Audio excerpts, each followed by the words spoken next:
All right, welcome into Mississippi State Bulldogs Live here on the Voice of College Football Network. Andrew Miller here on a Monday evening, coming to you from the great state of Mississippi. I mean, look at this. Just absolutely beautiful right here. The statewide map. Everyone shout out where you're from. Are you from one of the two Biloxi's listed in the state? One in the middle, kind of in the Jackson area. Do you guys know Jackson borders the Mississippi River in the Gulf Cassette? Jackson also up in is this supposed to be Arkansas? Supposed to be Tennessee? I don't know. Louisiana.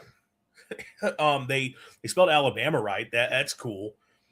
Tupelo, very famously a part of southwestern Mississippi, as we all know. Incredible things happening over on Facebook. The AI slop that we get these days is truly fantastic over on the incredible place known as Facebook that has just become so completely unusable. I saw that page. I'd seen it a couple times, and obviously I engaged, so that's why I saw it more. I was wondering if it was a troll, like it was just supposed to be poorly done AI, and that's why it looked that way. I went on the page, and no, it's dead serious. It's like all about attracting the typical Facebook crowd and getting them to engage and interact with that. It's a very legit Facebook slot page. Great stuff. And for sure all of your aunts and uncles out there are looking at that and thinking it's truly lovely and thinking it's a legitimate page and responding to it with tons of glee. You got to love what the internet and social media specifically has become. This era that we're in, it's great. It's so not at all a terrible thing that's going to ruin society and lead to the dead internet. None of that at all. It's all just lovely. I guess for now we can just point and laugh and stuff like that. But I thought that was funny when I saw browsing Facebook today, and I thought I'd share it over on my Twitter. But yeah, glad to be back. Obviously did not have a show in the late week. This past week, that's just because with Bulldog baseball playing at the times they did, didn't make a ton of sense to try to do a live show during that time. And I figured, we didn't really have a lot to get into, so we could take the show off. We'd be back for this week here on a Monday evening. But yeah, glad to be back with you guys. Appreciate everybody for tuning in. If you haven't already, please leave us a like on the video, subscribe to the channel, and have those notifications turned on so you do know when we do go live. And if you're wondering when we normally go live, and you're trying to tell the Bulldog fans that you got in your life, like, hey, bring them over to Mississippi State Live. Well, when can I catch the show? Mondays at 6 p.m. Central Time. Thursdays, 7 p.m. Central Times, unless I cancel. And also those times sometimes are not legitimate. Thursday nights tend to be our call-in show, though. Call-in, Q&A show. If you got questions you want asked, which honestly, any episode, if you have questions, drop them in the chat. Chop them down in the comments. I'll try to make sure we get them answered on here. But Thursdays is more of a listener or viewer-driven episode. You guys get the opportunity to send the questions in, but also if you want to just jump in to be a part of the live stream and have some real-time back and forth, we can do that as well on Thursday evenings. Obviously, with baseball postseason coming up, kind of are working some things out as to how we'll go about a recording schedule with that.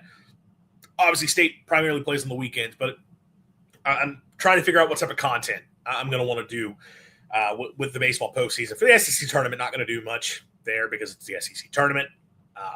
We're really not going to. State plays Wednesday morning. We know that against either Ole Miss or Mizzou. And then if they win that game, I believe they're paired up with Georgia. I'll double check the bracket to make sure that's accurate, or someone could just fact check me. So we're not going to really do much based around the SEC tournament schedule. But for the NCAA tournament itself, once you get to regional play, we might make a few adjustments here or there, but we'll kind of play that by year, see how it goes. And if I have anything I think would be fun to put out during that time, we'll do that as well. But yeah, primarily we're going to stick with the normal schedule. If you can't catch the show live, you can check us out on your favorite listening platforms, podcast-wise afterwards. I know the Apple Podcast thing has been an issue. Apparently it's not just this channel. There's a few other networks, a few other channels within the Voice of College Football Network that for whatever reason we're having issues with Apple. But for now, we are on Spotify. We do know that. So if you got Spotify, you can go listen to the podcast version of this if you can't catch it live. If you don't want to just go to YouTube, but obviously we love having you here. Be a part of the YouTube community as well. Specifically, we have a few different things we'll get into this evening. Some 2014 college football playoff talk that I don't really know where I'm going to go with that just yet. I know a few things I want to talk about, but I don't know if I'm going to give you any kind of a big conclusion, takeaway, my thoughts on that, because I just have a hard time at this point feeling super passionate one way or another with a lot of the direction of college football. But talk a little bit about what the impact would be for Mississippi State, and if it's something Mississippi State fans would want to embrace or want to hate. I don't really know yet. We'll kind of get into that conversation later in the episode. Obviously, we'll talk about baseball and what happened with him to close out the regular season out in College Station. Men's basketball picks up another portal commitment. But to start off the show tonight, we have to get into the winners of the weekend, and that is Bulldogs softball, who I failed to just do any kind of a preview for them going into the postseason. And I know if you're an old Maroon Mike listener, we tried to make sure we gave softball the time of day that they deserved. We had some pretty good previews, I felt, within the MSU sphere. If you wanted to know the team State was going to be facing in the softball regional, Maroon Mike was kind of the place to go. I dropped the ball on that, doing this show solo myself. We had so many other things that we were talking about last Monday, and I just didn't get into it, and then we didn't do a show later in the week, so I didn't get the opportunity to correct it. But Bulldog softball absolutely deserves all the kudos, because they go out and win the Eugene Regional with a host 14 Oregon out there to advance to their second ever Super in 3 games. They get the regional opening win over the 3 seed St. Mary's, a 3-2 walk-off victory in 8 innings. So kind of had to grind one out there. But then they face Oregon, who is the host, and again the number 14 national seed. 4-0 victory, and this is the big story of the weekend. Alyssa Faircloth, absolute dominance on the mound. She throws a no-hitter, first time in program history that State has had a postseason no-hitter, or at least an NCAA tournament no-hitter. Struck out 10, gave up just 1 base runner on a walk in that game to put the Bulldogs firmly, they were in the winner's bracket, but set them up into the regional final, get them a win away from the Supers. Against the number 14 team in the country. Gets the start in the regional final. Obviously, Oregon gets eliminated in their own regional with St. Mary's. State has to face St. Mary's in the regional final, and they put Faircloth back out there. Another complete game shutout. 14 strikeouts in this game, only 2 hits. Did walk 4, but State ends up getting a 5-0 win to complete a 3-0 sweep in the Eugene Regional. Again, get back to a sweeper. A sweeper. My goodness. I should say, Faircloth also closed out the game Friday night. She went 1.2 scoreless after a really good start from Peja Gould there in that game to close that one out. Got a couple strikeouts there. Absolute dominance. It's quite literally up there. The no-hitter itself is up there as an all-time great postseason performance by a Bulldog ever, regardless of sport. But when you factor in the entire weekend, that level of dominance over, again, 3 games, 15.2 innings pitched, 26 strikeouts, and I think it was 2 hits total allowed. That's insane. That is utterly insane. That is all-time great program, school legend stuff from Faircloth there. So incredible stuff. State's bats didn't do a ton, but kind of home run reliant. But Nadia Barbary knocked in a couple home runs. She also had a single in the bottom of the 8th that led to the winning run happening. There was an error after that single that allowed the winning run to come home. But they didn't have to do a lot because of the dominance at the plate. So kudos to them. That's really awesome. Obviously, they got a brutal test awaiting. Number 3, Oklahoma, is their super regional opponent. And, we all know that program has been the best in college softball for many, many years now. State didn't face OU this year, but Oklahoma was the SEC regular season champion. So, look, it's a big, big test. Are they going to be able to get through that? We'll see. But you gave yourself a chance. And all you can keep doing is keep knocking at the door and hope that you get that breakthrough. And, this is just kind of another one of those signs of this program continuing to improve under Sam Ricketts. They were a 40-win team this year, which is the first time that's happened in Ricketts' tenure. They weren't as good in SEC play as they had been in previous seasons. Much of that, I think, is scheduled. They played a lot of really tough teams this year. Didn't get as many of those easy series. Obviously, the Ole Miss series is the one where they kind of got a weaker team, and they end up weirdly losing that series. But we're very much competitive throughout. They were a top 20 team basically the entire season, and you see it. They get into postseason play. Yes, have to go on the road, go far away from home up to the Pacific Northwest, and it doesn't matter. They get it done out there to give themselves another chance. And this is another one of those things. I guess it was 2021 or 2022 was the last time that they were in a Super. I think it would have been 22 because I think it was the third year for Ricketts. And yeah, I believe it was that because then they didn't go to the tournament the next year, and then it was the last 3 years back in the tournament since then. So they've had to build back up to it. But again, they keep knocking at the door. Ricketts has done a really nice job building this program. She's recruited at a high level, bringing better talent in here. Did a nice job in the portal going this past season. Probably going to have to do that again this next year because off this team, and I'm not putting the bow on the season. Obviously, we hope they can see this continue. But they're going to lose a lot of talent off this team. But this is where you point to a super regional and what you've been able to do and say, like, look, you come play here. Like, this is not just a bottom tier SEC team. Like, we are going to go to the postseason and we can make noise in the postseason. I think you are going to see Mississippi State softball in the near future. I feel confident predicting they are going to have that regular season breakthrough where they ascend to the upper half of the SEC and are hosting a regional in Starkville. I think you're going to see that happen within the next few years. Obviously, the postseason is what you get judged on the most. And if they find a way to get to, Oklahoma City without having to ever host a regional or super regional, obviously everybody will take that. But you want to give yourself the best opportunity possible, and you would do that by getting those games at home. And I think they're going to get to that point. So, yeah, hats off to softball. Love to see what they were able to do this weekend, and love to see that program continuing to grow. And like I said, I think Ricketts is going to get them to that full breakthrough point, but why not do it now? It's a big test with Oklahoma, but this team this year, they had number one Tennessee come to town and could have won that series. They were competitive with Florida. So they had some really good teams that they went toe-to-toe with and could have won those series. They can go take a game from OU and then put themselves in a winner-take-all. I don't know what I'm going to predict for that or if I'm going to make a prediction whatsoever, but I think State's going to go out and have a good showing this weekend in Norman and at least give themselves an opportunity to make that final push. So, again, shout out to softball. Had to open up the show talking about them with what they were able to do this weekend. I guess we'll do the quicker thing first. We'll hold off on baseball just a sec because we did have a little bit more basketball news. Bulldog basketball picks up another portal commitment. Surprising. Ashton McGee, a forward, 6'7", 205 from Southern University, Ellisville, Mississippi native.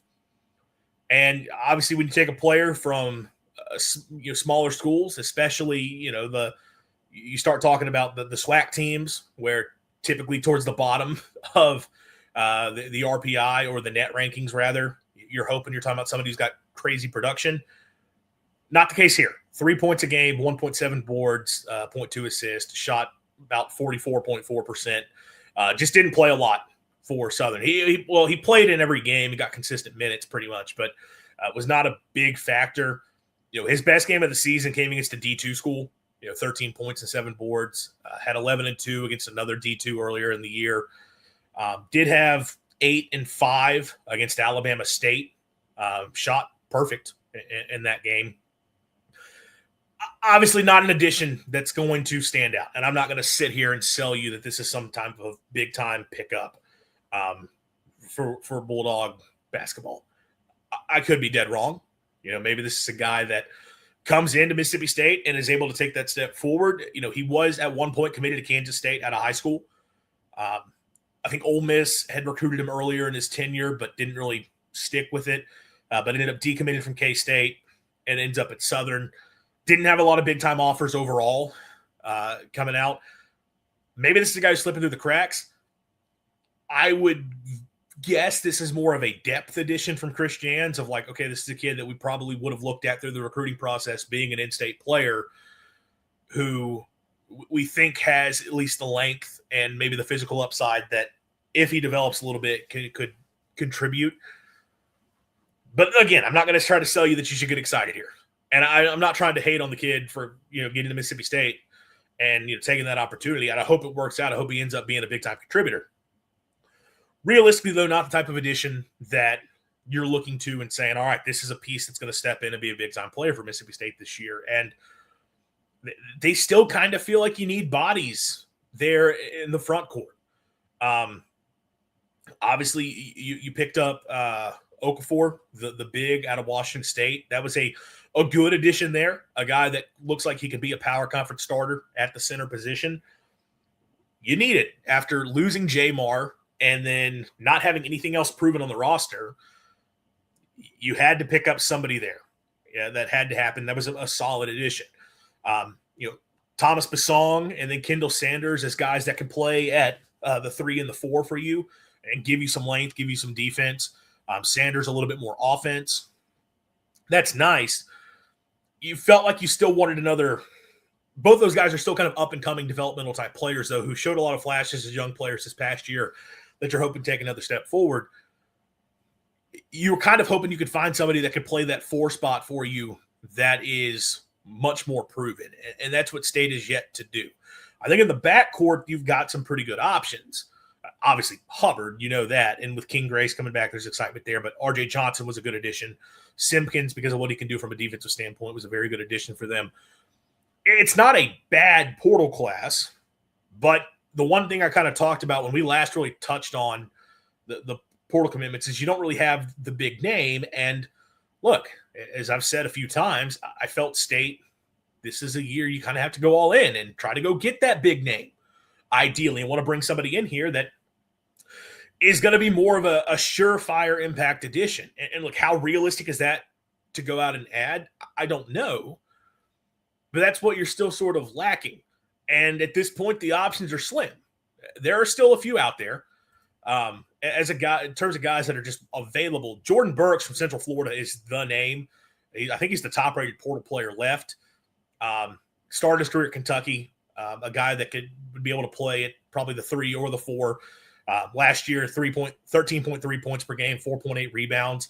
I know Kentucky fans are all over social media saying Mark Pope just needs to go get him and bring him back to Lexington because they feel that he's someone that could step in and be a contributor. That feels like, an obvious option if you're Mississippi State as to, well, who would you go after? Other than that, Hamad Musa from Cal Poly really probably would play more at the 3, was more of a scorer, but, was a over 20-point per game scorer, 6.3 rebounds with decent size, just not the biggest frame. That could potentially be an option. The biggest names are guys that you're still waiting to hear what's going to happen with them from an NBA draft standpoint. The two that would kind of fit the bill of precisely what Mississippi State wants, that would be massive. Milan Momcilovic from Iowa State and then Alan Graves from Santa Clara. Both those guys, big-time production players, this past season. State saw Momcilovic from Iowa State in person. I believe he had a big game against State. Both those guys have not withdrawn from the NBA draft. The word is both are kind of waiting to see, like, look, if we know we're going to go first round, we're staying, or if we're confident in a second round landing spot where we feel like it's going to be a good one, we know we're going to go, but we also know the spot. Okay, they might go, but very much open to returning to college and are both in the portal if they do end up returning. Kentucky, again, keeps coming up for both these guys. Louisville's coming up. St. John's out there. You've got some big hitters that you would have to fight through. I have no idea if Mississippi State has any sort of shot with those guys whatsoever. If that's any part of Chris Jans' plan. There's another guy, Tonde Yesufu from Baylor, who would be an insane addition out of the portal if he chooses to withdraw from the draft. He's more of a guard type. He would have to play the wing if you brought him to Mississippi State, but he's the type of talent that if you have to say we're going to play a 4-guard lineup, then you would bring him in. I'm not predicting Mississippi State to get into these players. I'm just kind of pointing to Your options at this point, there's one really solid portal addition in Jordan Burks, who would probably fill a need for what you need. More of a 3-and-D type guy, but could be a really good player for you. Other than that, it kind of becomes a case of, could you somehow get in the game for one of these super coveted players if they choose to leave the NBA draft? The odds of which seem somewhat slim. So, I think I was pretty optimistic, or cautiously optimistic, when I talked about this portal class the last time we discussed it. I don't think it's a bad group, but seeing them go out and bring in an Ashton McGee, and again, I don't want to sit here hating on a player. The fact you go and you make that take is a little bit of a signaling to me of, you feel, okay, well, we just have to add somebody. And maybe some of the names that I've thrown out there, we've kicked the tires. It ain't happening. We got to get somebody that can come in, because we need the bodies. Because with overall what State was losing this year versus what they had coming in from the freshman class, they were going to have to go heavy in the portal to fill out the roster. I mean, they may still have a couple spots remaining, to be completely honest. It could be one of those deals where you're trying to go get an international target, kind of what you did with Sergey this past year.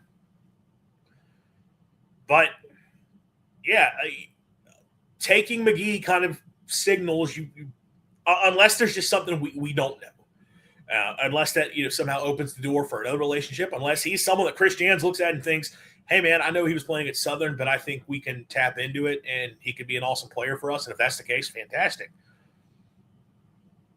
But it kind of tells me that you're getting to sort of your last options, and you're just trying to fill out a class. And look, I know there's a lot of excitement around some of the freshmen that you have coming in. Can T-Bar take that next step forward? You have the true freshman, and Reed is another guy that's going to be a lot of excitement around. And you got a few of those guys that are young that you think have a chance to contribute. But you don't have the proven pieces in this lineup right now that I think you wanted to have, and I think that you needed to go out and get. I talked about it a lot. In my opinion, this has to be an all-in year for Mississippi State basketball. When you talk about it is the last year for Josh Hubbard, this is it. You have a Mount Rushmore player going into his senior season, a guy that with him on the roster, you look at that and say, now is our opportunity to take a big step forward. Now is our opportunity to be one of the top teams in the SEC, to position ourselves to be a high seed in the NCAA tournament, and then go make a run.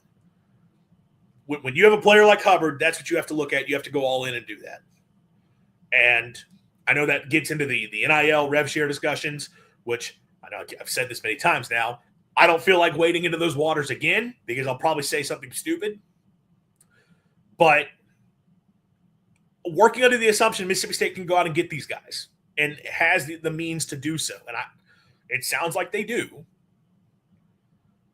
this was a time to go all in, and I don't know if we've seen that. So we'll see how it works out. I don't think it's a bad portal class. I'm not saying that these guys can't. I think Mississippi State will be better at basketball next year. That's a very low bar to clear, but I think they'll be a fine team. The Mississippi State team I'm looking at right now resembles more of kind of, all right, they could be bubble-ish right now. They could, if they get to 20 wins, there's a world where they get into the tournament, but they maybe are one of the last teams. And which, granted, we're working under an expanded NCAA tournament now, 76-team field. So how does that change things? It's obviously a little bit of a different situation now, but I don't think State fans are going to be okay being one of the last teams in the field in a 76-team bracket. Obviously, if you go on a run, nobody cares. You start winning a bunch of games, then cool. But this is one of the things that I think I've talked about some is you would love to see Mississippi State have that season where they're just great throughout, or even just really good throughout. And there's never a point where you're questioning, all right, like, are they going to the SEC tournament having to do some work here to solidify their spot? You kind of would like them to just be locked in. I don't know if they've got the roster for that. They might. Again, the young talent, the ceiling is incredibly high. If those guys are ready to contribute right away. And then the transfer additions look solid. So if you have a superstar with Hubbard with solid pieces around him, and then you get a couple young guys to hit their ceiling, all right, that can be a team that can be pretty good. Excuse me as I just kicked the table. That can be a team that can do more. You just kind of have to wait and see. And that's the frustrating part. And I talked about this a lot with football in the portal class there, where some of their choices on the additions they chose to make, it felt like they took an approach of, rather than spending big on players that have some proven production, but we don't know if they're superstars, we're going to go and take guys that are cheaper options, but players that we look at and we think the potential is there for them to be really good. We think they can be what these other guys who are asking for more money are banking on. And that strategy could pay off. It could be all the guys Jeff Levy went after end up being hits, and they end up looking really smart with some of these guys who don't have a bunch of proven production. They get to Mississippi State, they break out. It's like, okay, awesome. It'd be a lot easier on a psyche-wise this offseason, though, if State had just gone out and landed players that have shown, oh, no, he's just a really good, productive player, or maybe he's not a superstar, but he's an improvement over what Mississippi State had. And if you had brought in guys like that, you would have felt a little bit better this offseason. Now, getting back to basketball, I don't have the same comparisons because we don't know about the guys that – we haven't just heard a bunch about the players State's had come through campus. With the way it did football, it was pretty publicized. These are the guys that they are at least talking to, and that's where we were able to figure out, like, okay, some of these guys they're just choosing, we're not pushing for. With basketball, it's mostly been under wraps. There's been a few players out there we know State got visits from, but by and large, the players we've heard about for Mississippi State basketball are the guys that State has landed. So we have no idea if these were the primary targets or if they were choosing to go elsewhere and just it didn't happen. But yeah, not a class that's going to get you super fired up. It's a fine class. They still have the opportunity, if they could go out and get a big name of the few that are left out there, that would immediately get you back into the conversation of like, okay, now it feels like we're going all in. But there's some wait and see there. So we'll see how that pans out. Going to be a kind of a long offseason for Bulldog basketball as we figure out kind of the next steps for them. Take a minute to tell you guys about the incredible merch we have available on the Voice of College Football store. The great hats, shirts. Here's that heavyweight tee with the maroon color. Polos, sweatshirts, as I'm spitting all over the screen. My goodness. Drinkware. And we do have some team-specific merchandise as well. No Mississippi State at the moment, but a lot of other SEC programs and a lot of big brands across college football. So if you know fans of these other programs in your life, you're looking to get them some merchandise, go to the Voice of College Football merch store to rep the VOCFB brand while repping your favorite teams. Get the camera back. All right, Bulldog baseball closes out the regular season with a third straight series loss out in College Station. Somewhat similar to what we saw the week prior against Auburn. Not quite the same. And the games didn't play out super similarly, but what we did see is, a series opening win followed by two straight kind of frustrating losses to lose the series. State gets the series opener on Thursday night, 18-11, the win over the Aggies behind a 13-run third inning where they had 8 runs scored before an out was recorded. Just completely exploded and took all the life out of the stadium. I mean, literally, if those were the only runs they would have scored the entire game, they would have won. And still managed to tack on a few more throughout the game, even as A&M was sort of able to get their lineup woken up and get back into it. State gets the win. You felt their setup. It was the one win you knew they absolutely had to have. We'll talk about the hosting thing here in just a bit. But at a minimum, you knew State needed one. And then it's sort of the debate of, okay, did they really need 2? We'll get there. But you knew at the very least to stay in the hosting conversation, you needed to take 1 against Texas A&M. You get that in the series opener. But you wanted to build off of it. You wanted to take a series on the road against a top 10 team. A depleted top 10 team at that, an A&M team that was obviously down a lot of arms from a pitching staff standpoint. which felt like it was an opportunity to pounce. And look, maybe if State had won the series, you wouldn't point to it and take as much away from it, given some of A&M's issues right now. But it still would have been great momentum going into the postseason, and it would have secured another big win on the resume from an RPI standpoint and put State into the conversation to be a top 8 national seed. But take the loss on Friday, 11-9. We're able to do a lot at the plate. Just from a pitching standpoint, it was really poor. And then a little bit, a lesser version of that on Saturday to close out the regular season, a 7-6 loss to lose the series, 3 straight series losses for State to close out the year. And again, that game somewhat similar in that you get decent production at the plate, doesn't blow you away, but the pitching is the issue, and the pitching is the big thing to talk about in this game overall. Did not get quality starts from State overall. I will say with Tomas Valinkas, gives up, I think there were 7 runs.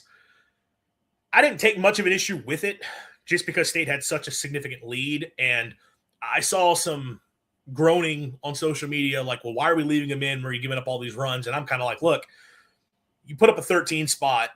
I'm all for tell your starter, man, just go out there, throw strikes, and let's get through this thing. If you give up a bunch of runs, we really don't care. It's going to be really hard for A&M to get back into this thing. They kind of almost did, but not quite, because State was able to continue tacking on some runs. You want your starter to eat some innings there and be able to save your bullpen a little bit. Obviously, it didn't happen fully the way that you wanted to in that game because from a bullpen standpoint, it didn't really work out there late with, Tyler Pitzer and then Maddox Webb. I guess Pitzer specifically not really fully giving you what you needed there with 4 runs total and 3 earned. And I guess the other argument is if you had pulled Valinkas earlier, maybe you don't give up as many runs and maybe you can ride some of those guys a little bit longer there. But, I didn't come away hating what they did from a pitching standpoint Thursday night. It starts to fall apart, though, on Friday. Not a great start at all from Duke Stone. 2 2/3 innings pitched. 9 hits, only walked 1, only struck out 3, 7 earned runs, and just hard to come back from that. Jack Bauer steps in. He had been pitching really well for State recently. Wasn't the case here. Gives up 3 runs in a couple innings there, and then 1 more tacked on from Maddox Miller in an inning of work. You do more than enough at the plate to give yourself an opportunity to get the series win there, but from a pitching standpoint, you didn't have it. And then to close it out on Saturday, McPherson, second start back, obviously still working through some things. You get 2 1/3 inning pitched out of him. Only give up 1 run in that, but he wasn't super sharp. Get walk 4 there, struck out 3. But with Dane Burns, you weren't able to get much going there, and just kind of the Pitzer the rest of the way. Foster's where Charlie Foster has just gotten to a bad spot. It's gone to a really bad spot with Charlie Foster at this point. Even coming out of the bullpen here, did not work out the way that you wanted to, and you just can't be super confident in him moving forward, to be quite frank. I mean, look, I know you only score 6 runs in that game, so you could point to the offense a little bit and say maybe they should have been able to get a little bit more done. But I mean, they took the lead in the top of the 8th, and ultimately they only struck out 7 times in that game, only left 5 on base. You had a couple unproductive innings, and I think there was an inning pretty early where you had the bases loaded and ended up with 1 out and only got 1 run out of it. So sure, could you argue you should have been able to get a little bit more done there? It's certainly possible. But to me, it lands on the Bulldog pitching more than anything else. And that's a concern going to the postseason. It's been a concern for a while. But, I go back a couple weeks ago, and you felt like State's starting pitching had a stretch there. It was weird. When State's lineup was not producing, the starting pitching was performing. And then the bullpen was kind of letting you down in a few situations. But you had the starting pitching figured out, and you felt like, okay, if they just start hitting in the way that they're supposed to. Like even Charlie Foster had a stretch where he was pitching well over a few weeks there as your Sunday starter. And then I know against LSU, starting pitching wasn't great, but the bullpen performed well, and obviously the lineup stepped up big time. And you're like, okay, the starters, you still feel fine about them moving forward. It's kind of been a mixed bag since then from a starting pitching standpoint. The bullpen is just something you cannot trust. Obviously, with Davis, it's the whole he can't go more than 2 innings. You thought you had it rolling with Bauer, but didn't go well this weekend. And outside of that, with both Maddoxes, okay, a little something there. Pitzer, maybe you got something there. You just don't have anything you can super lean on out of the bullpen, though. You don't have anything to trust, and now you're doubting your starting pitching. I mean, Tomas has not been super rock solid down the stretch. The Auburn start was incredible. It was his best game of the year. I don't hold that. That one's fantastic. But the games leading up to that, he had been a little bit shaky. And then, like I said, I don't really take too much away from this start against A&M because I do think he was probably told, like, look, let's just try to ride this out as long as we can to save arms. But it's certainly not great form going into the postseason. You feel like the lineup has figured some things out. Ace Reese has been playing a lot better down the stretch. Noah Sullivan had a massive weekend for you, which you needed to see, and get him back to where he needs to be. How much of that, though, is just A&M's depleted pitching staff? That's kind of the other question there. This team's just not fully where you would want them to be at this point. And that's frustrating. And I know there's been a lot of back and forth on social media. Our fans' right to have those frustrations at this point. And it feels like there's always arguing back and forth with Mississippi State fans over the baseball team and whether or not we're allowed to be ticked off. That's like been a thing for years now. Are you allowed to be annoyed with the baseball team if they're not a total disaster like 22-23 Bulldogs? And what some have come out and said is, guys, it's year one. Like, you should be thrilled with where the team was the last couple of years. Like, they're going to be hosting a regional, winning conference record, close to 40 wins. There's all this talent. Like, just believe in the team. And, oh my God, you guys are being so crazy with O'Connor. And I think some people need to understand, and maybe I'm giving way too much benefit of the doubt here. Those who are tweeting Fire Oak, and I'm not one of them, but the people who are tweeting Fire Oak, I don't think any of them legitimately are advocating for firing Brian O'Connor. It's hyperbole, and like you're expressing your frustration in just an extreme way. I don't think anybody is seriously talking about O'Connor as just massive failure, massive disappointment. Maybe there's a couple out there. But overall, like, this idea that you have to protect Brian O'Connor from crazy fans, it's hyperbole, all right? But I also, like, it's okay to be frustrated with where this team's at, because the year one argument for me does not hold up. And we should table this because they're going to the postseason now, and anything can happen come the postseason. And if they go and make a deep run, no one's going to give a crap about any of this stuff down the stretch. So, like, I don't want to go too deep down this road and, like, defining what this season is, because the season's not defined yet. And it very well could be that they get to the postseason and it clicks. Like, maybe they start to figure it out in Hoover. Like, I don't think that'd be the worst thing to get some momentum going to the postseason. If you can win a couple games out there, it's going to be tough, because even if you get the first, like I said, I think you're matched up with Georgia in that next game. That's not ideal. But if you could get a little bit of momentum in Hoover and build it into the postseason, then maybe you feel a little bit different and you can get hot at the right time. But the year one argument, without fully defining what this season is, and just talking about where they're at right now, because I've seen that a lot. Like, you should be thrilled that in year one, after 4 straight disappointing seasons, you're hosting a regional again, and you have a team that at their best can play with great teams. Like, fans should be thrilled. What were we talking about this team going into the season, though?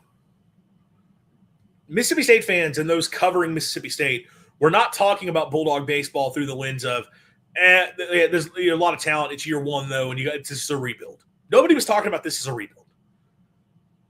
Everyone was looking at this and saying, all right, you're bringing Ace Reese, Noah Sullivan, Bryce Chance back. You have a bunch of young talent in the pitching staff that's going into like their sophomore years, and a bunch of young guys there that are super high ceiling players.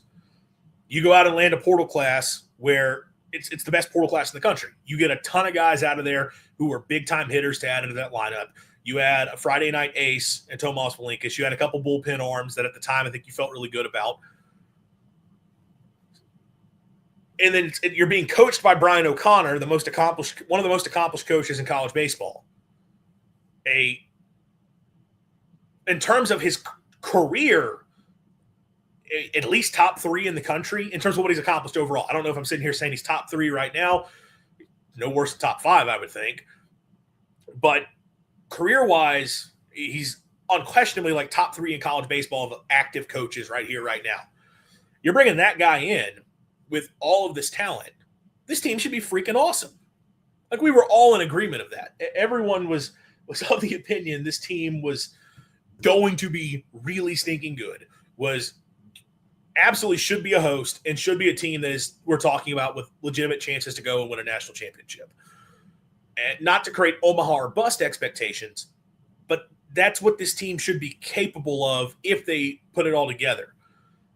And that was kind of the sentiment everyone expressed. Maybe there were a few people that looked at the SEC schedule, which at the time looked a lot more difficult than it ended up being, because teams like LSU and Vanderbilt wound up being massive disappointments. I know some people looked at the SEC schedule and said, getting a winning conference record is going to be a bit of a grind. And obviously they end up with 16 SEC wins. But were we sitting here talking about they would only win 4 SEC series? I don't think anybody was envisioning that. I think people were envisioning that along the way you would get a couple series wins against those upper tier teams, which you haven't done. The only good series win you have is Ole Miss, who is kind of a fringe host team, probably not going to host. I think On3 projected them to host. Okay, we'll see. But they're probably a 2 seed in somebody else's regional. That's the only significant series victory that you have to this point. Yes, you have some good wins, like Southern Miss was a good win, and like taking 1 from Texas A&M, Auburn, those are good victories, and I'm not saying they're not, but you kind of want to see it multiple games against that level of competition. They haven't been able to do it. You got swept at home against Georgia. You got swept at home twice, including a Tennessee team that's not that great. So, like, did anyone, when they were talking about this team having to grind, if you were on the low end and thought they might have to grind to a winning conference record, were you talking about getting swept at home as a part of that? No. And I'm sure some are going to say, well, it doesn't matter how you get there. It just matters the results. And yes, they have done enough that they are in position to be a host when it's all said and done.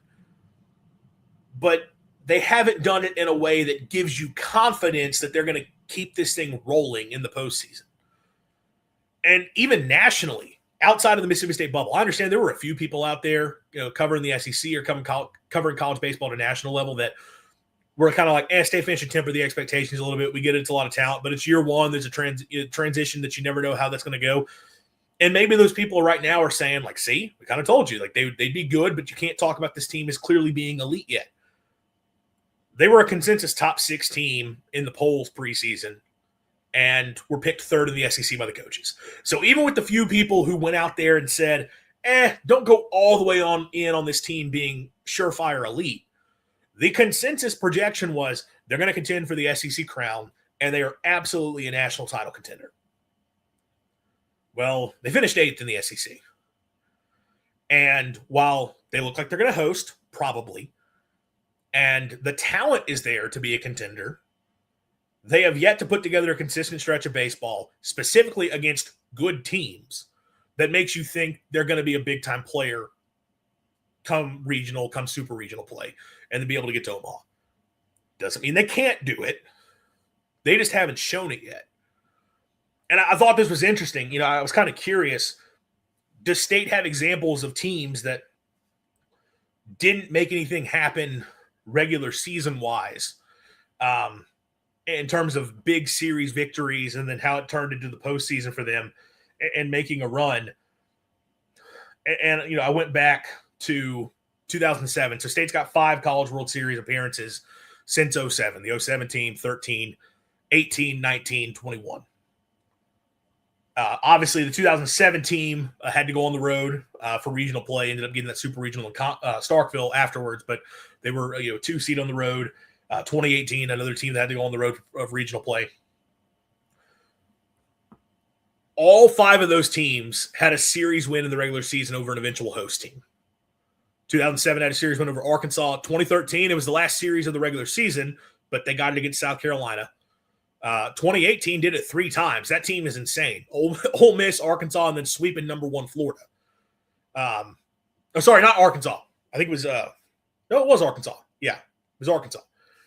2019 did it twice, Georgia and Ole Miss. 2021 did it twice, Ole Miss and South Carolina.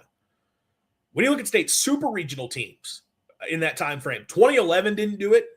That team didn't have a big series win in the regular season.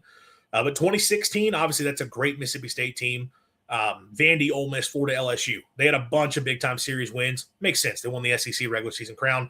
That was a national title contending team that just happened to not get out of a super. It's a little different. 2017, Kentucky. That was a pretty good Mississippi State team, but still had to go on the road for regional play. But they still took a series over a host team in Kentucky. It's Kentucky, but they took the series. This team, unless Ole Miss ends up hosting, this team hasn't done that. Does that mean anything in the grand scheme of things? Probably not.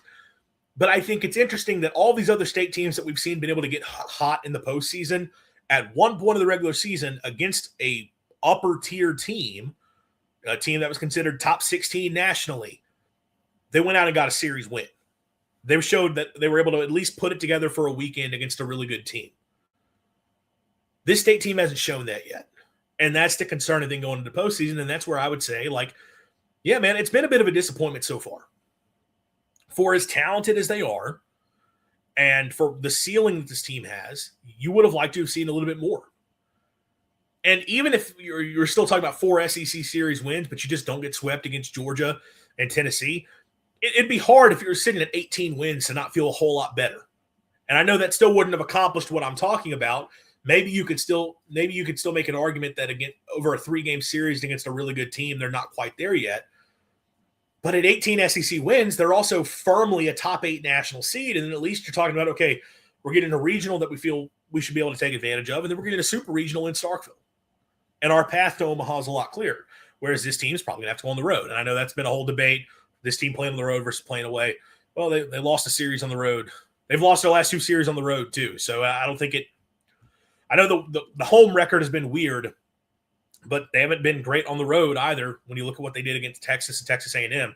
If it's a good team on the road, it's no different than playing a good team at home for this state team, apparently. I don't know. It's just a little frustrating at this point. The ceiling is so much higher than what we have seen. And yes, the potential is still there to hit it come postseason play. Hopefully you can get some things figured out in Hoover. And I guess, does that really matter? Maybe not, because Hoover results in Hoover don't always mean much of anything. But you would like to see them put together a couple good games, I would think.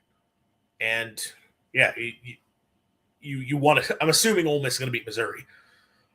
If it's Missouri, you better win, because if you play Mizzou and you lose that game, now your host discussion might be a little bit different. Where are the Tigers at in RPI? I'm curious about that. I'm still scrolling because, 116 in the RBI. So if Mizzou pulls an upset over Ole Miss, you better not lose that game. If it's the Rebels, Ole Miss, a top 15 RPI team, although that's probably going to fall after playing Mizzou. It wouldn't be a bad loss if you lost Ole Miss. You would still prefer to take a win to fully solidify.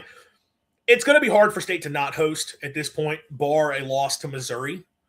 Because just with the overall profile, number 12 in the RPI, 7 in the strength of schedule. They still, have not taken a single quad 3 or quad 4 loss, even though they played a lot of those games. 9 quad 1 wins. You're 13 and 16 against the top 2 quadrants, which isn't great. But it's a profile to be a host team. And I think I kind of came to that conclusion I last week at this time. We had that discussion. Are we sure 16 SEC wins, not including the Governor's Cup, would do it for this team? because while the overall metrics would be in the right spot, if the committee wanted to make an example and knock them down a peg, they could, because you've not gone out and performed against the top teams. What I kind of came away with is, you look at all the other teams that are fighting for a regional host right now. State's the only one that kind of has a truly clean resume across the board, where it's really not a question about whether or not they should be hosting. They look like a host team. So, barring a disaster, they're going to be a host. Now, you're going to be in a tough pairing. D1 has them as the number 14 national seed, with Coastal coming to town.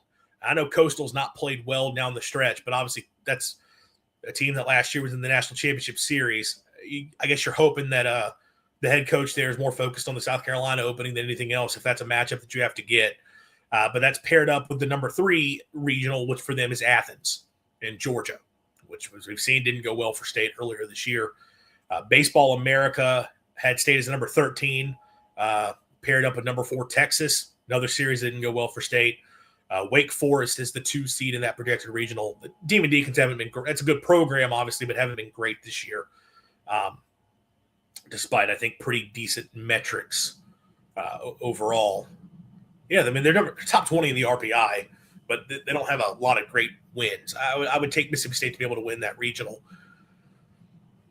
It's going to be a tough path for State to make a deep run at this point. That's the other part of this, is why you wanted to be able to win as many games as possible, is give yourself a clearer path to Omaha. It's going to be a grind for them to be able to make that happen at this point. I don't know if there's any way that you could go on a run in the SEC tournament and then slip into being like the number 8 national seed. I think it's probably too far gone for that. You should host, though. You should host. Season's not over.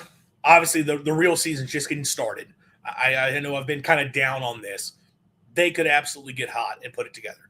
The ceiling is there. If McPherson gets back to being what he's supposed to be, and you get the best form of Tomas Valinkas on the mound, and Duke Stone's a little bit better, Bauer and Davis kind of be more of what they've shown overall lately, and then the lineups continues to build off the momentum. Okay, that's a team that can absolutely go and do damage in the postseason. But I feel like at this point you're asking for a lot of pieces to make it click when they haven't shown the ability to do that consistently this year. We'll see. We hope we get it figured out. This show has already gone a lot longer than I was expecting, but hey, that's fine. I'm all for doing this. We'll close out with some football talk. And I guess maybe it's a good thing that the show is already running a little bit long, because I don't know fully where I'm going to land on this discussion. So the news across college football is that a lot of leaders in the sport are making a push to once again expand the college football playoff, and this time take a massive step forward, not to 14 teams, not to 16 teams, up to 24 teams. The ACC is pushing very heavily for this. The Big Ten is in agreement, as is the Big 12. Of the power conference leagues, the SEC is the lone that is on the island and saying we don't want this to happen. The reasoning for this from an ACC standpoint, and I think the Big 12 is kind of in lockstep here. They simply feel that their conference is being treated in their eyes unfairly. And we can debate whether or not that's accurate. But, the ACC is looking at this past season where in a 12-team field, their conference champion in Duke, a 5-loss Duke, but their conference champion nonetheless, didn't get in the field. And then a major league partner in Notre Dame, who was probably a top 5 team by the end of the year when it's all said and done, did not get in the field. They did get their best team in the field in Miami, and Miami deserved to be in ahead of Notre Dame, having won that game head-to-head. But, the ACC sees a situation where they had a couple more teams that, in their opinion, should have had at least a much fairer shot at the field. The Big 12 is also coming off a year where they see a 10-win BYU team not get in the field, and their feelings about that. When BYU was, to say 10-win, I think they were 11-1 going into the conference championship, and then lose that game to Texas Tech, and they're not in the postseason, so the Big 12 feels a certain way. The Big 10 has no issues with playoff access whatsoever, but the Big 10, it's in terms of their business partners, it's that issue. The way this thing is currently structured is ESPN owns all of the rights to the college football playoff. They do put a couple games out there available for like TNT to broadcast, but the ABC ESPN owns the entirety of the playoff as it stands currently. They would maintain that control, I believe, up to 16 teams. It's at least up to 14. But if this thing does not expand significantly, ABC, ESPN keeps control. If it goes beyond that, it goes onto the open market again, at which point the Big Ten's main business partner, Fox, would almost certainly get a cut of the deal and be able to broadcast this, which would mean more money going in to the Big Ten's pocket. So that's why the Big Ten wants expansion. The flip side of that is the lead reason why Greg Sankey does not want to see this thing expand out any further. He does not want to see the SEC's biggest business partner not maintain control of the college football playoff in the way that they currently do, because that would, I guess it's just a bad business side of things if you're Greg Sankey. I thought an interesting perspective. Richard Johnson of CBS Sports on the Split Zone Duo podcast, he kind of talked about another reason he thinks Sankey probably doesn't want to see this thing expand is because of some of the SEC teams that would get in the field at that point. Obviously, if you expand to 24 teams, you start talking about those 8-4 type teams that slip inside the top 25 would get into the field. And while that sounds great on the surface for the SEC because they would undoubtedly get more slots than anybody else, when you talk about the SEC from a branding standpoint, what is the best thing they have going for them right now?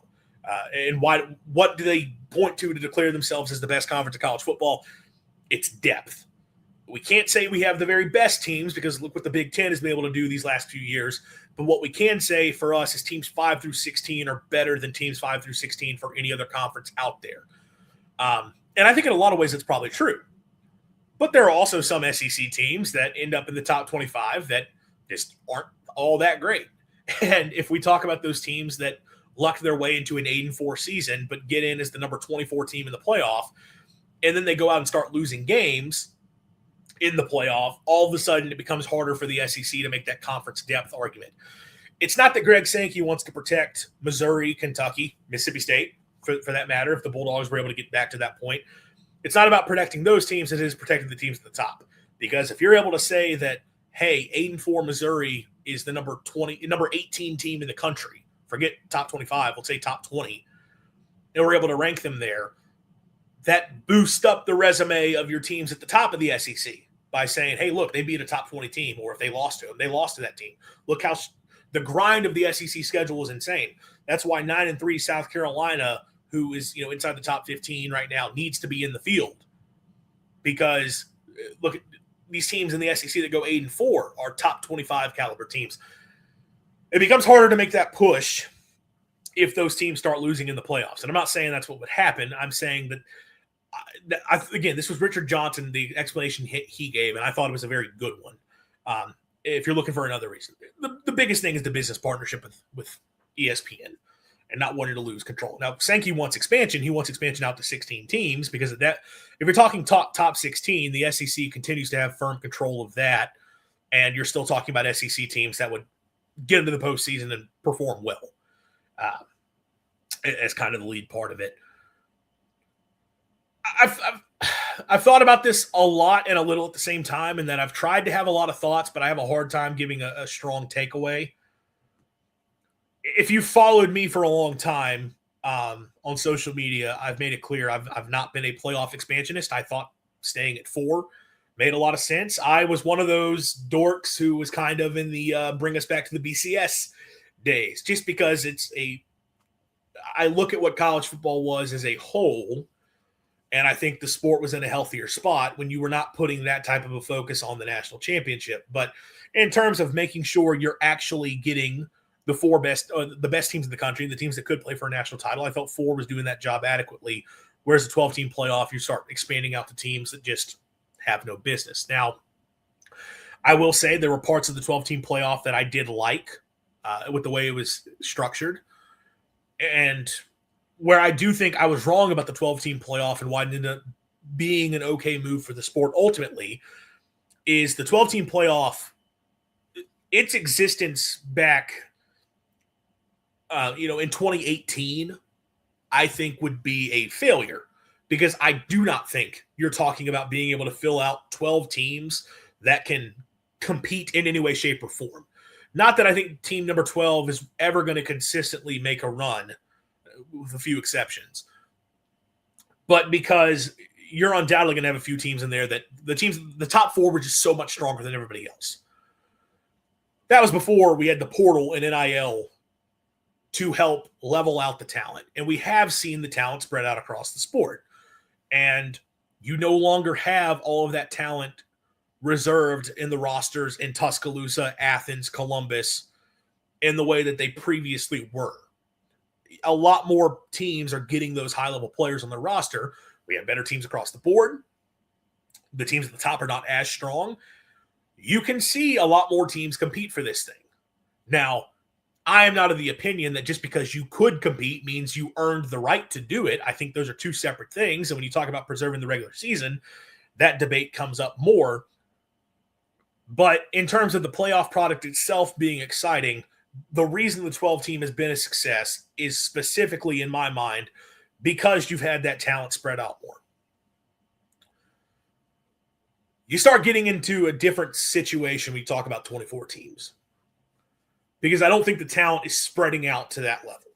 Now, I know Bud Elliott from 247 Sports and the Cover 3 podcast, he's kind of been pushing back against that notion the past few days on social media. He's made the argument that we're going to see the talent continue to spread out even more, and we're soon going to get to a point where you have 30-plus teams in college football that are – I may be putting words in his mouth there, but he was kind of expressing it in such a way that a 2014 playoff in terms of competitiveness may not be a crazy thing within the next few years. I think that's possible, but I also think, as I just expressed with the 12-team playoff, I don't think just because a team could compete means they earn the right to compete. I think there's still a level of success in the regular season I think needs to have been met to deem you worthy of competing for a national championship. And even if you spread out the talent across 20 moving forward, and I don't know if it'll ever get to a point where you're talking about a team that goes 8-4 can legitimately go and compete for a national title, but I guess that's what's being argued some, or even be able to win multiple games. I think you are talking about fully killing the regular season at that point, and the regular season being what it is special for college football. And I know the same thing was argued for 12, and with the 12-team playoff, where people were able to push back is so many more teams now have the opportunity to play for the playoff. So why would you not want that to be something teams are fighting for? And that makes the regular season more meaningful. I don't know why playoff stakes are needed to make a game meaningful, but that's where a lot of people landed on it. And yes, while at the top of the sport, the teams that are going to be surefire top 5, top 6, all the way through, it's not that big of an impact. Elsewhere, you create a lot more drama in the playoff stakes the rest of the way. And look, you know what? I'll put a hand up and say that that's probably played out some. It's unfortunate that a team like Ohio State can get upset by a poor Michigan team in the rivalry weekend to end the season and still be able to turn around and go make a run from playoff and make a run to the national title. Not because that Ohio State team wasn't great or didn't earn it, but because we do lose something when you have the drama of that, of the crushing rivalry weekend loss. But if you want to say that there's more games out there that have those types of stakes late, all right, fine. And if you want to say that that's a better reflection on where the sport is at now and what matters to people now, that's also fine. I think at 24, though, Bill Connolly for ESPN had a really good piece breaking this down. And of course, he's getting a bunch of people saying, well, of course you're pushing back against it. You work for ESPN. I think anyone who has actually followed Bill's work for a long time would know that he's not going to stoop to being a corporate shill. He's going to tell you what he thinks is truly good for college football. And this probably is not it. And getting to a situation where the Alabamas, Georgias, Ohio States of the world are never questioning whether they're ever going to be in the playoff is probably not a great place to be. Because, well, what does their regular season mean now? And I know people will push back. College football, there's only 12 games. The rivalries are such a big deal. People are never going to not care about those games. That may all be true, but if you were creating a situation very similar to the NCAA tournament where the blue blood teams in college basketball, do they care about regular season games? Yeah. It's important that you build up over the course of the season. They want to win their rivalries, all that stuff. But those programs are judged by what they do in March, and that's what determines whether or not they had a success. You are fully reaching that point with any top 12 program in college football. Any year that team does not make a playoff is an abject failure going forward. I don't think that's a smart place to be for the sport. You maybe already did that for a couple teams at the very, very top that are those consistent top 3, top 4 type teams. But now you're expanding that out to a lot more teams. And I don't think that's a great place to be. Even if the talent continues to spread out more, you're going to have a lot of teams that are in this thing literally every single year. And to have no sort of consequence towards taking the major losses late is not a good spot to be. To have the door open for 8-4 teams to get into this thing is not a good spot to be, because now you're just effectively saying that, hey, we can just go out and be mediocre and get in the field. I don't think that's a good spot to be for college football. And, I've done all this talking about the landscape, giving my thoughts on it. I don't feel – it's going to sound contradictory. I know it sounds like I'm very passionate about this. In some ways, I've become so disenchanted with the state of college football as it is now that I see them do this, and if they expand it, I'm just going to kind of be like, whatever, man. All right, that's what we're doing now. But I don't think it's the right move. This, of course, is a Mississippi State podcast, though, and we're getting into the Mississippi State side of it. And, how would this impact the Bulldogs? And the easy answer for how it would impact the Bulldogs is, okay, well, you have seasons where at your best you are in the mix, and people did lay out. If we had the 2014 playoff throughout the college football playoff era, how many times every power conference team would have gone? And Mississippi State would have 4 playoff appearances. Notably 2014. Obviously, that's a year where if an 8-team playoff existed, State would have gotten to the field. But, of course, they were number 7 to end going into the postseason, 10-2 with Dak Prescott. They would have had a first-round bye. I broke all this down. I looked at what all the matchups would have been. They would then host either number 23 LSU or number 10 Arizona. They had beaten LSU earlier in the season. That Tigers team was not that great. Arizona, an interesting team. I think State would have been better. I think State would have gotten the win. They then would have faced number 2 Oregon. Dak Prescott versus Marcus Mariota. Oregon was probably a better team, but that would have been a crazy matchup in a major bowl game. 2017, they would have gone. They were number 23 at 8-4. They would have been playing at number 10 Miami, and if they got through that game, they would be at number 7 Auburn, who had beaten the crap out of them in Jordan-Hare earlier. Auburn was a menace at home that year. Even if they had gotten through Miami, which I think they might have been able to, they would have gotten dominated. 2018, Joe Moorhead year, they would have been back. Number 8, they would have been number 18 at 8-4, would have been at number 15 Texas. That Texas team was actually pretty good. I don't know. And then the next matchup would be number 2 Clemson. I don't think they get through Texas. Clemson would have murdered them. They would not have scored a point in that game. And then finally, number 2022, they would have been number 22 at 8-4 with Mike Leach. Obviously, this is we're assuming Mike Leach would have just been the coach through this. Obviously, that's the offseason where the unfortunate tragedy happens there. But would have been at number 11 Penn State, would have then been at number 6 Tennessee. Don't think they're getting through Penn State. I think Arnett would have had a good plan for that Tennessee team if they would have faced it, but I don't know. And that Tennessee defense wasn't great, so I think State could have scored some points there, but I don't think they would have gotten through Penn State. Look, some interesting matchups, some interesting moments where you're talking about State going to the playoff, and a few matchups where you feel like they could have gotten at least one win. If you're judging it through the lens of our playoffs, how we're defining a success, then State would have had some interesting, fun teams there. And it does open up a little bit of a can of worms of, if Mullen already had one playoff under his belt in 2014 and then got back in 2017, does that convince him to stick around?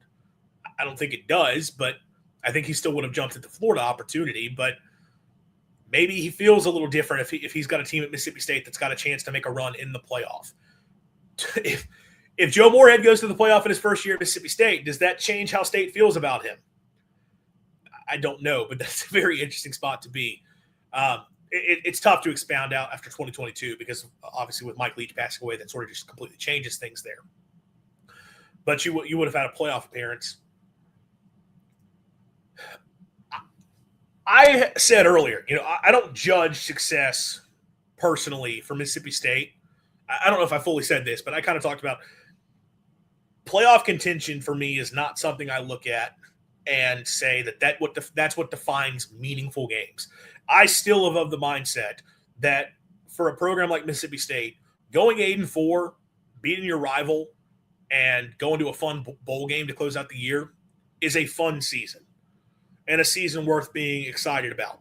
The overwhelming majority of the time, there's the rare exceptions like 2018 where that team should have been better.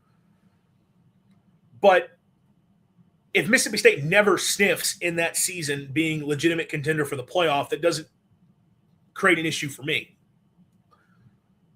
I wonder, how do you guys feel as fans, though, about that? Because I mentioned Bud Elliott earlier talking about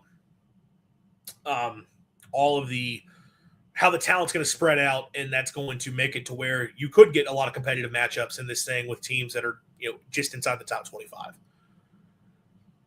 And the other thing that he argued is because of the way the playoff has spread and because of the way the playoff has been broadcasted and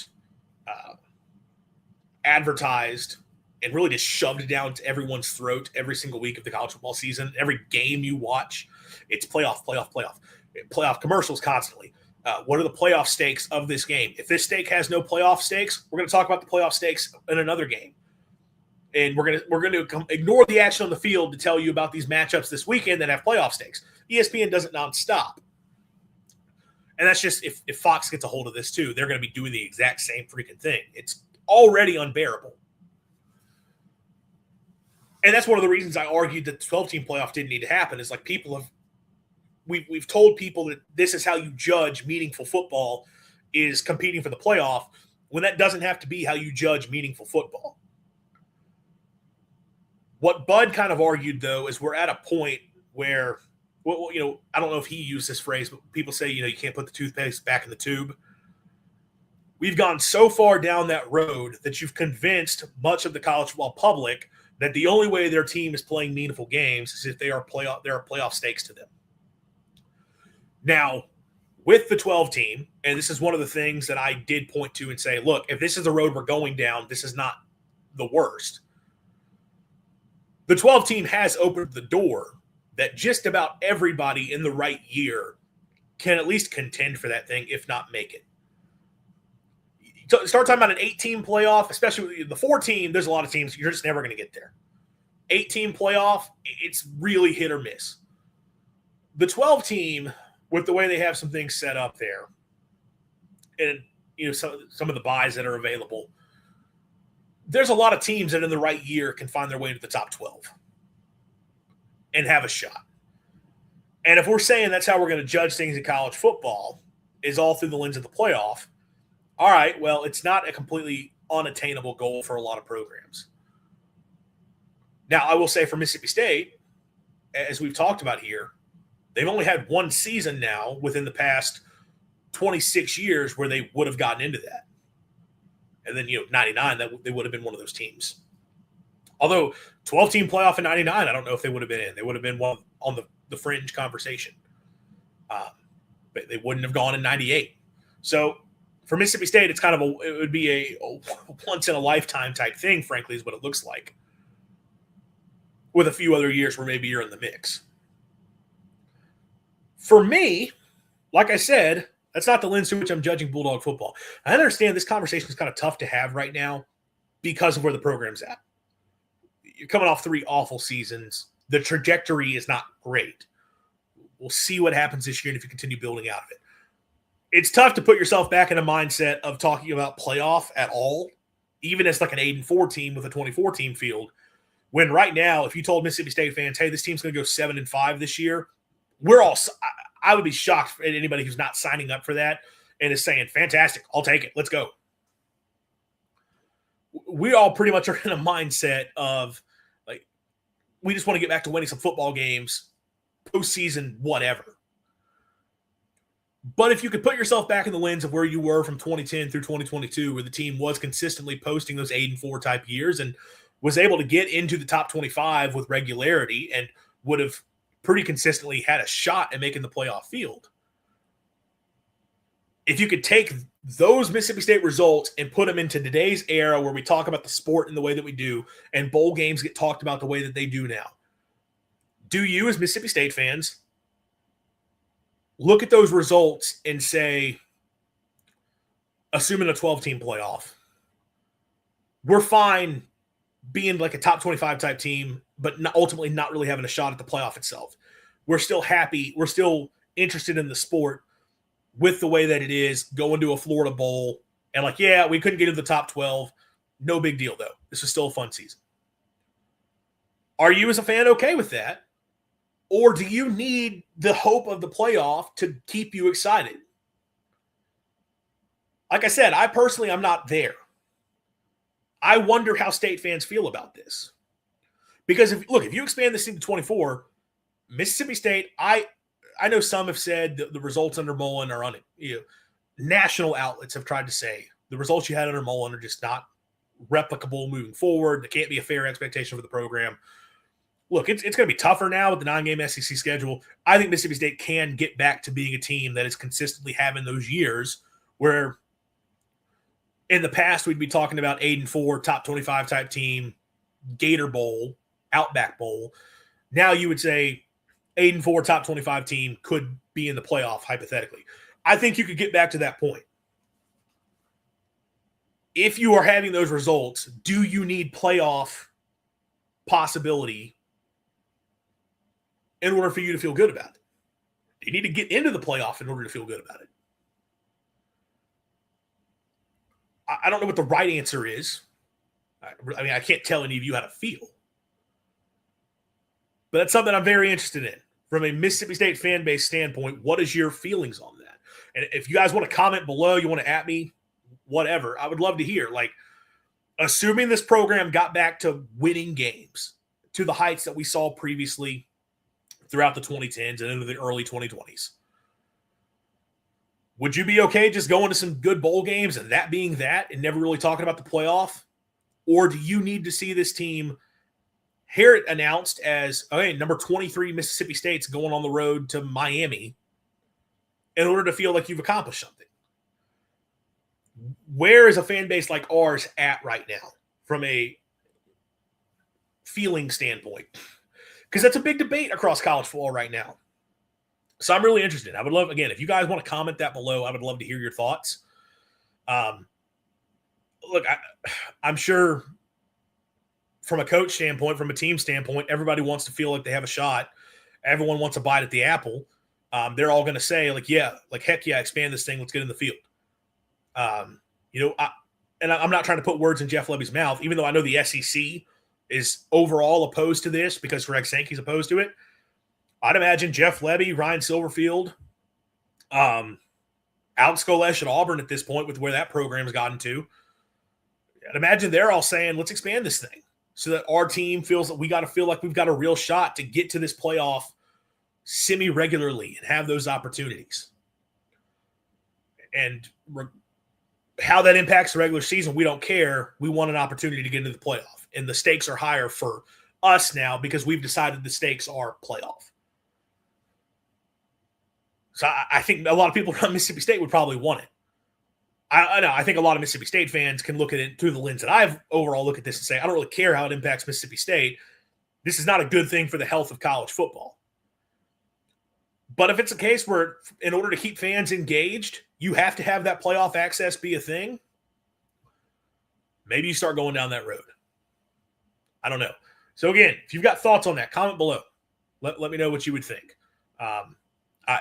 I don't think 24 teams is the right thing for college football, but I want to know where the Mississippi State fan base is at on this. Again, understanding that we are not in a position to be talking about playoff contention right now, regardless of how many teams.